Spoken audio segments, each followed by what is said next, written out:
The crack was very loud in the quiet forest.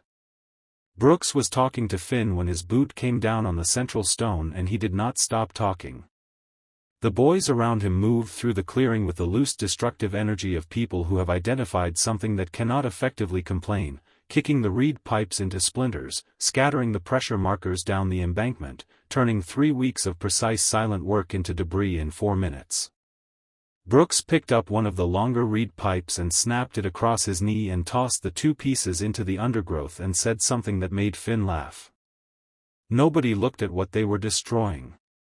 That was the thing. They moved through it the way you move through tall grass, not with attention, not with intention, simply with the unexamined authority of people who have decided that what they are walking through does not require their consideration. The stone grid that covered the forest floor had taken 3 weeks to calibrate, each stone placed at a specific interval, a specific angle, a specific depth in the soil, the whole arrangement functioning as a pressure map of the subterranean water channel 60 feet below the surface. If you knew what you were looking at, you could read it the way you read a page. Brooks did not know what he was looking at. Nobody in Oakhaven knew what they were looking at when they looked at Maya's work, which was precisely why it was still standing. His boot caught the half-buried stone in the runoff channel almost as an afterthought. He was already turning to say something to the boy on his left when the stone left the ground, turning twice in the gray October air, and dropped down the embankment into the mud below. He did not watch it land. He was already laughing at something Finn had said. At the edge of the clearing a girl sat on a mossy log and watched all of this without moving. She was 13 years old and small for it, her slight frame lost inside an oversized work coat, her calloused hands buried in the thick neck fur of a large gray dog pressed against her leg with his weight forward and his lips showing the edge of his teeth. Her face was still. Not the stillness of shock or the performance of composure. The stillness of someone who has already decided that a wince would cost more than the pain itself, who learned this young enough that it no longer required effort. When the boys finally grew bored and walked back down the mountain trail, their voices fading into the sound of the wind in the high pines, the silence of the forest returned the way it always returned after them, slowly, the birds first, then the wind in the upper branches, then the particular quality of stillness that existed only up here, away from the village, away from everything. Maya dropped from the log to her knees among the shattered reed pipes and the scattered stones. Her fingers trembled as she picked up a sharp shard of broken wood. A drop of blood welled at the tip of her thumb, bright against the gray dirt. Barnaby did not wait. He stepped over a smashed stone barrier and pressed his cold wet snout directly into the hollow of her neck and exhaled slowly, the warmth of it moving through her hair. She closed her eyes and leaned her forehead against his scarred snout, the long white scar she had cleaned and dressed herself in the first winter they found each other, when a stone thrown by boys from the lower farms had opened a cut above his left nostril because he had put his face between her and the throw without hesitating. She held his big head and felt his ribs rise and fall against her chest. He smelled of wood smoke and wet pine and the specific musk of absolute loyalty, which she had decided was its own kind of thing, distinct from all other smells. She let herself have 3 minutes. She had learned to be precise about this. Grief had a budget and she had too much work to overspend it. 3 minutes with her forehead against his snout and her eyes closed and the forest doing what forests do around people who are not performing anything for anyone, and then she opened her eyes. The sky above the canopy had changed.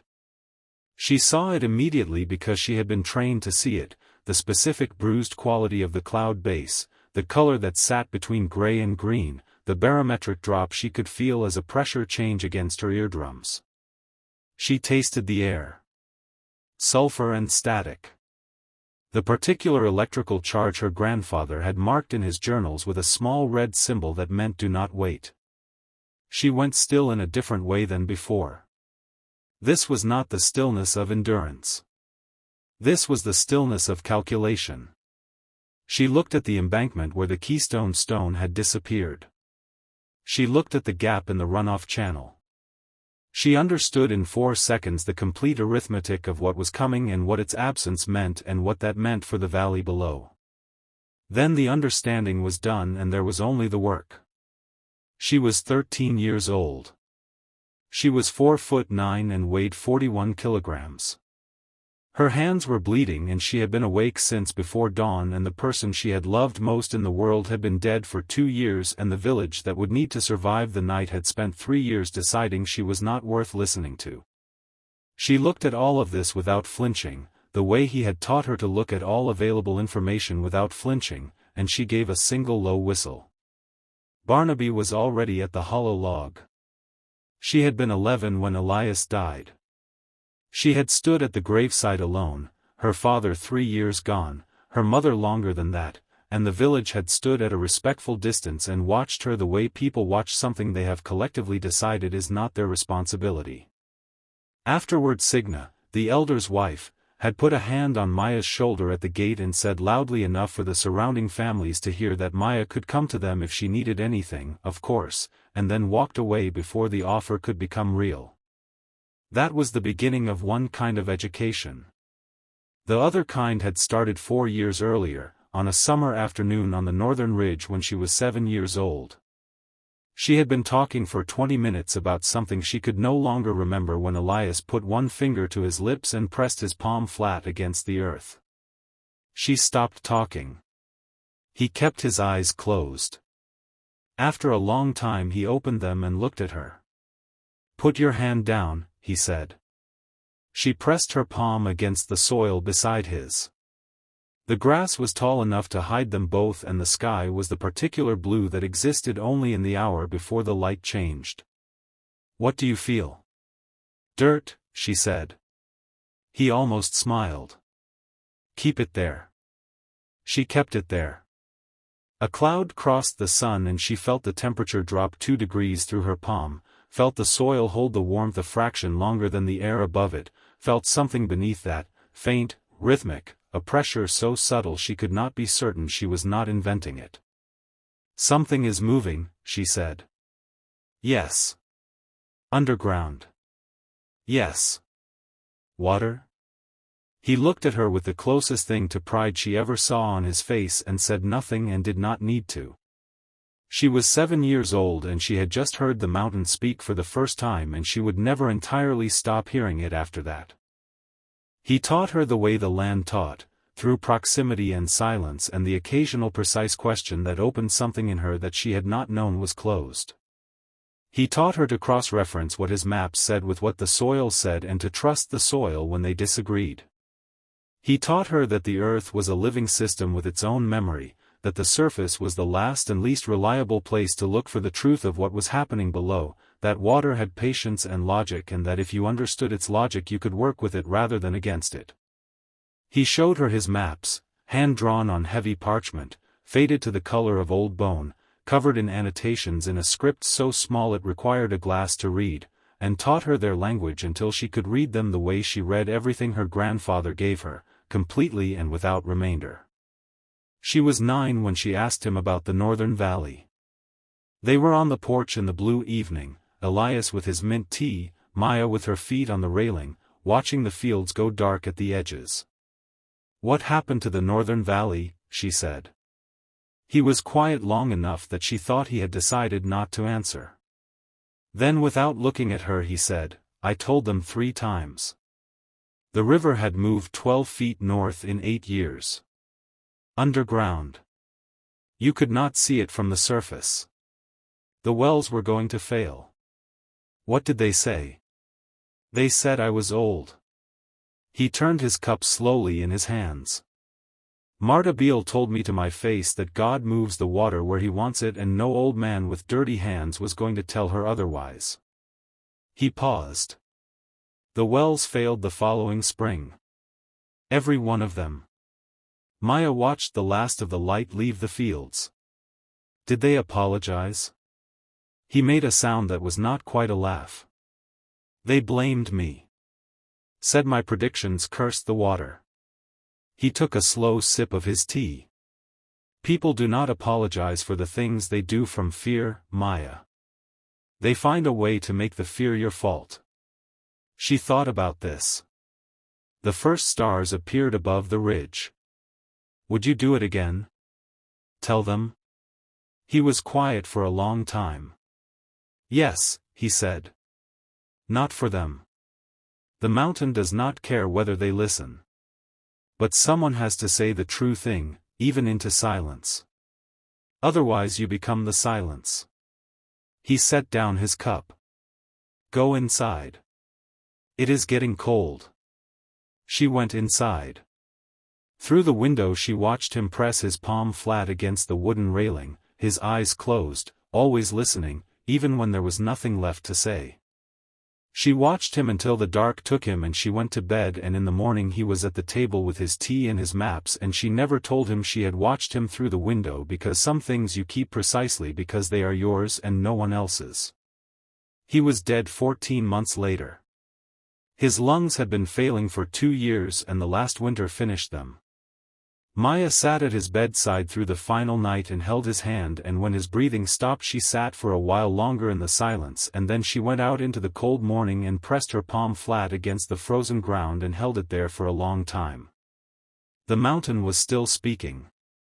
She took that with her when she stood up. The months that followed shaped her in ways she would not fully understand until much later. Oakhaven was not a cruel village in the way that word is usually meant. There were no monsters in it. There were only people who had decided collectively and without discussion that Maya was a kind of problem that did not require solving, only managing. They managed her through the social machinery that small communities run beneath the surface of daily life, the way a conversation adjusts its warmth when you approach it, losing its detail and intimacy. The way your name is used with a slight flatness, as a label rather than an address. The way requests are made of everyone around you and not of you, so that your incapacity is assumed and confirmed simultaneously without anyone having to state it. Hannah Voss ran the dry goods counter at the cooperative store. She was not a bad woman. When 11-year-old Maya came in for rope and trowel blades she served her without looking at her, making conversation over her shoulder with Per, who stood behind Maya in the line. "Cold snap coming," said Per.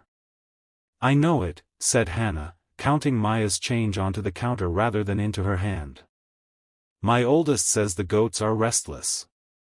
They always know before we do." Maya picked up the rope and the trowel blades and walked out. Outside she stood for a moment with her eyes closed, breathing the cold gray air.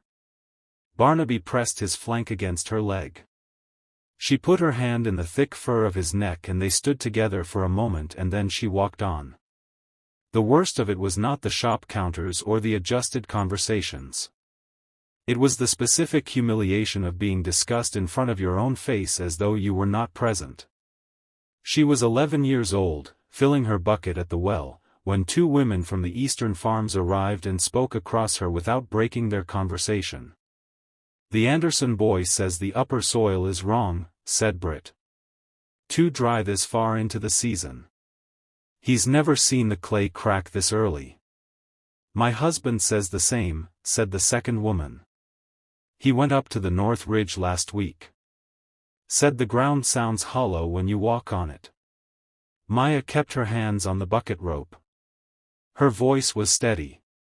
"The water table has shifted. The subterranean channels under the north slope have been moving for 2 years. The upper basin is retaining instead of feeding the valley. When the retention breaks it will come all at once." The 2 women looked at each other. Not at Maya. At each other. Across her, the way you look across something that has made a sound you do not intend to respond to. "Poor thing," said Britt quietly to the other woman. "About Maya." With Maya standing between them holding a wet rope. "She gets worse, I think. Since Elias." "Leave her," said the other woman. They filled their pails and walked back toward the eastern farms, and their conversation resumed its normal warmth, specific and unhurried, as though Maya had not spoken. Maya stood at the well and looked at her own face in the still water of the bucket for a moment, blurred and dark. Then she picked up the bucket and walked toward the forest. She went to the cooperative meeting that autumn because Elias had said someone must say the true thing even into silence. She sat at the back of the hall and waited until the elders had finished discussing the water ration schedule, and then she stood up. She was 11 years old and the room adjusted around her, standing the way rooms adjust when something unexpected happens, a collective realignment that managed, somehow, to look past her rather than at her. "The water table has shifted," she said. Her voice was steady. She had been practicing steadiness for a year. "The subterranean channels under the north slope have been moving for 2 years. The upper basin is retaining instead of feeding the valley. When the retention breaks, the surface water will not absorb it. The drought has hardened the clay. It will run off the slope and hit the valley at full force." Old Mats looked at her over his folded hands with the patient, exhausted tolerance of a man who has decided in advance that what he is hearing requires no serious engagement. "Your grandfather said similar things, child. He was a good man. He worried too much. The land has its rhythms. We have survived worse." "The Northern Valley did not survive," Maya said. He told them. They did not listen. Signa said her name in the tone of someone saying a word in a language they are tired of translating. "Maya. Sit down, please." She sat down. She did not go back to another meeting. She went back to the forest and she went back to work, and she did not speak to the village about what was coming again because the mountain did not care whether they listened, and she had learned, from the one person whose opinion she had trusted completely, that the only answer to silence was the true thing regardless, and the true thing she was doing was in the forest in the dark with her hands in the soil and her dog beside her, and that was where she stayed. Brooks had first seen her work 2 years before the afternoon his boot came down on it. He was 14, checking the upper fence line on a spring afternoon, when he came through the high forest and found her on her knees beside the stone grid with her eyes closed and her palm flat against the soil. She was 11. Barnaby tracked him from 30 feet with the steady, unhurried attention of a dog that has learned to assess all approaching humans carefully. Brooks stopped. He watched her for longer than he intended to. She was doing something that had internal logic. He could feel it before he could name it, the way you feel the soundness of a well-built wall before you understand its engineering. Her face had the quality of deep, specific attention that he recognized because he wore it himself when he was doing something he was genuinely good at. It was not an expression he expected to see on a face that young, and it produced in him a sensation he had no immediate name for, a slight interior shift, like a compass needle registering something new. He stood there for 2 minutes. She opened her eyes. She looked at him without surprise or self-consciousness and waited. The question formed itself fully in his mind. He did not ask it. "You know they are going to pull those up," he said instead. "Ericsson's boys were up here yesterday. They think it is witchcraft." She looked at him for a moment with an expression that was not quite disappointment and not quite recognition, but somewhere precisely between the two. Then she looked back at the stones and made a small adjustment to one with her fingertip, a correction so specific it implied a system so complete he could not begin to read it. Brooks walked on. He walked on and did not think about the stone grid and did not think about the question he had not asked and did not think about the expression on her face. He was busy.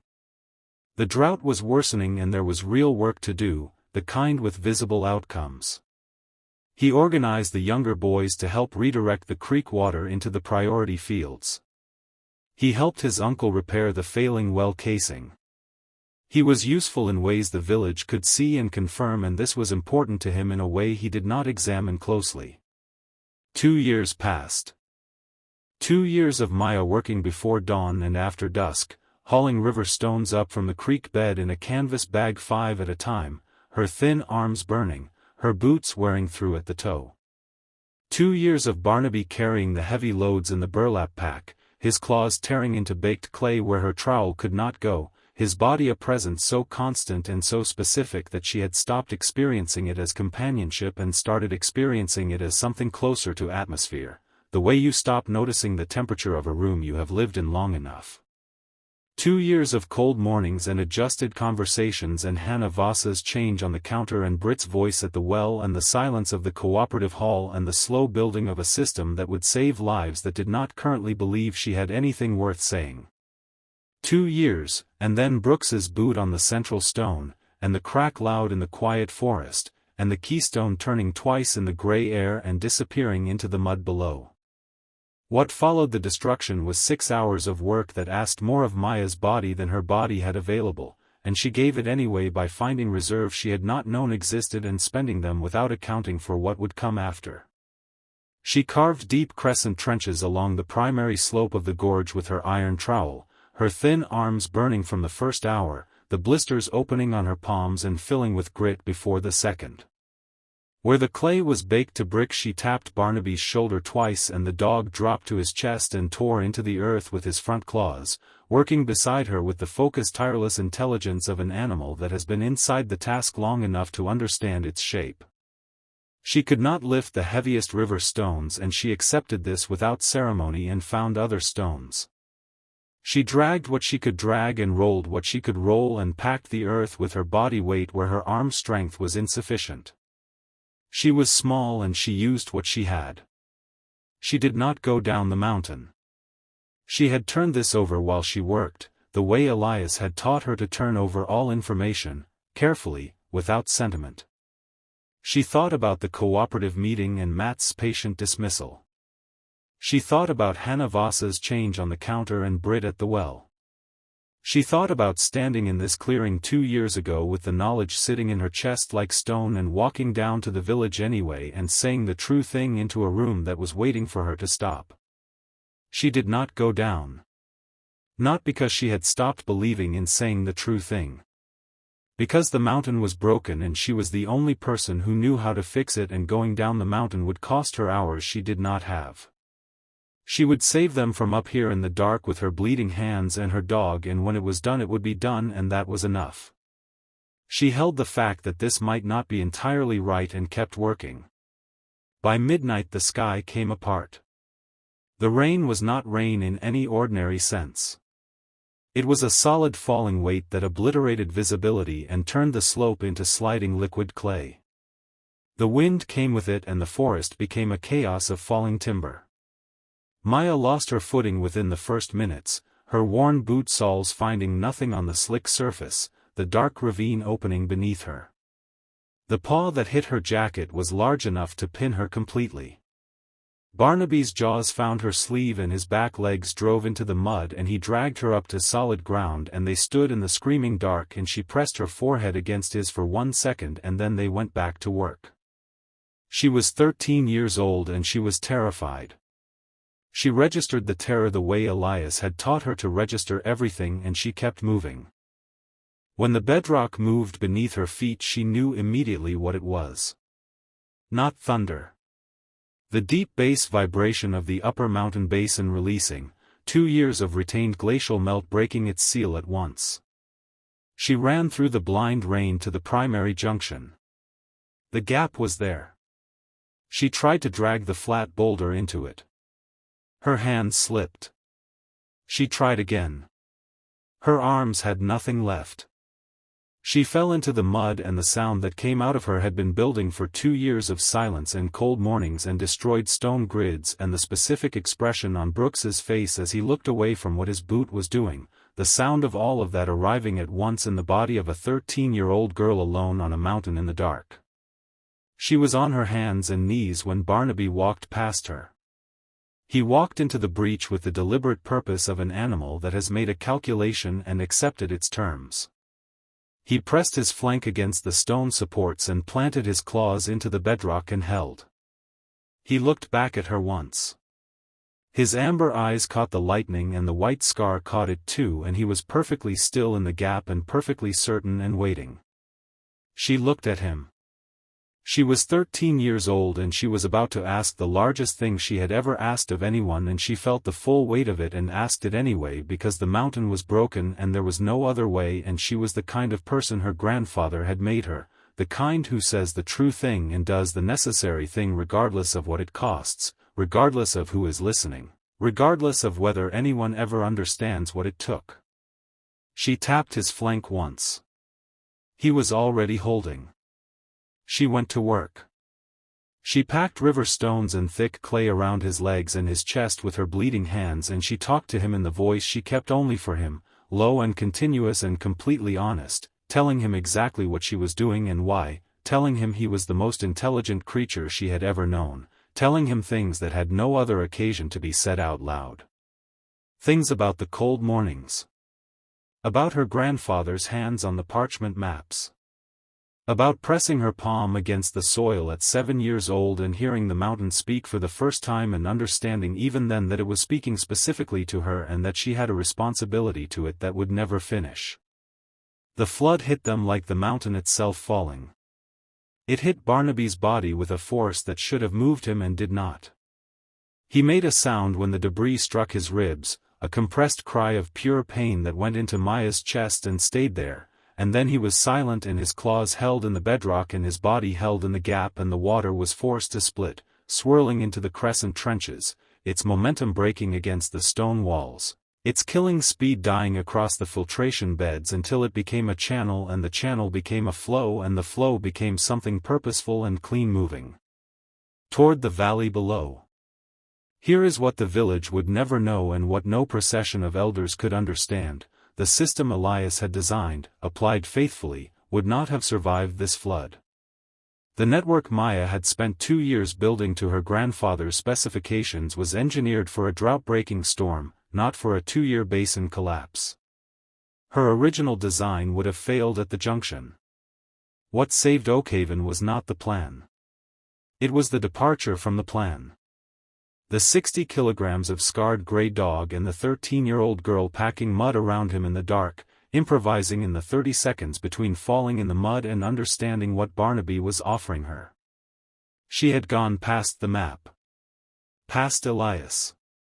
Past everything she had been taught into something that was entirely and only hers, built from nothing in the worst 30 seconds of her life.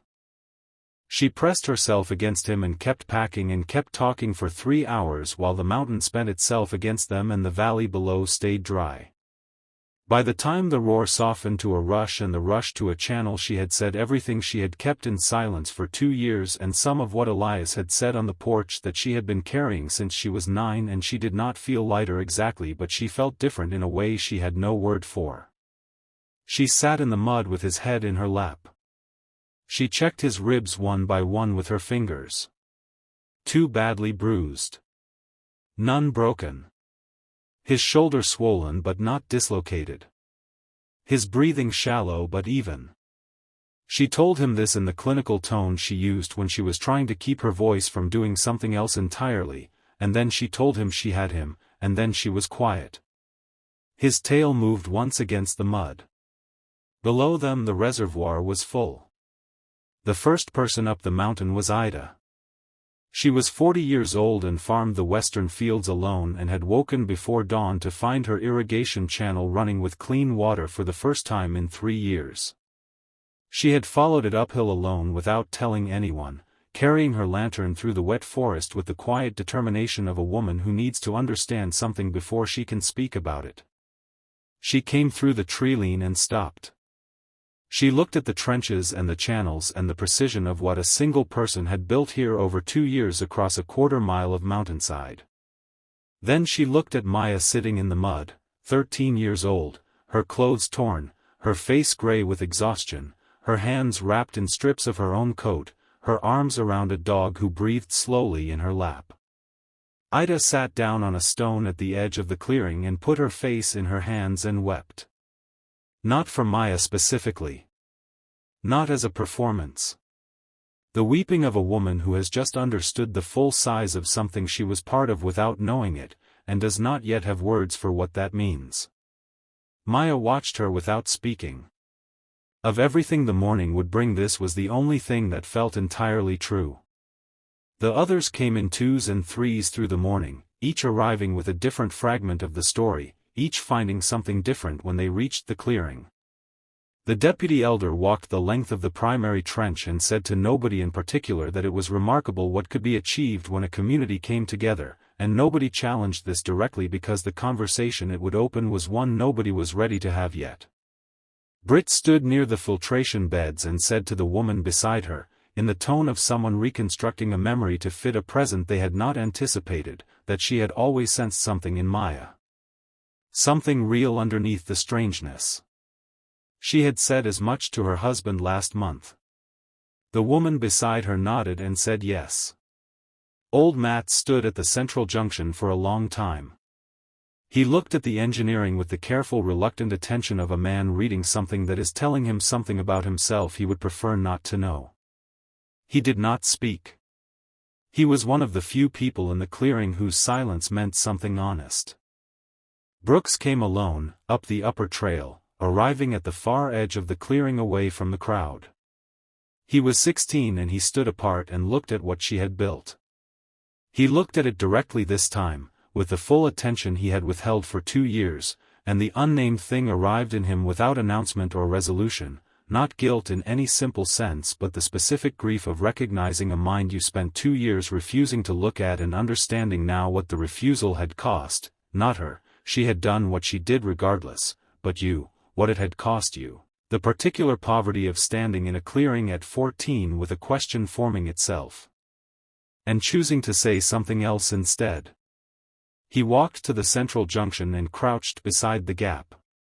He looked at the embankment below until he found it, the smooth river stone, half buried in the mud at the base of the slope. He climbed down and picked it up. He turned it in his hands and understood what he was holding and what its absence had nearly done and how little it had meant to him when his boot sent it spinning. He stood up. He looked across the clearing at Maya. She was watching him with the same waiting expression she had worn when she was 11 years old and he had stood at the edge of her clearing and said something instead of asking something. He put the stone in his coat pocket. He walked back through the tree line without speaking to anyone. Maya watched him go.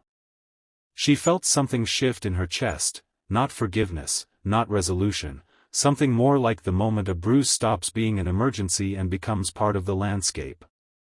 Still there. Changed in character.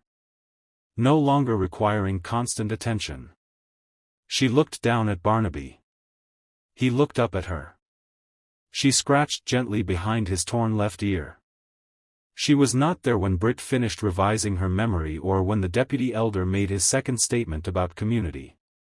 She was already above the northern ridge, Barnaby moving at her side, his gait stiff but steady, his tail swinging in the unhurried way of an animal that is simply glad to be walking beside the person he has chosen. She had her own journal under her arm. Not Elias's.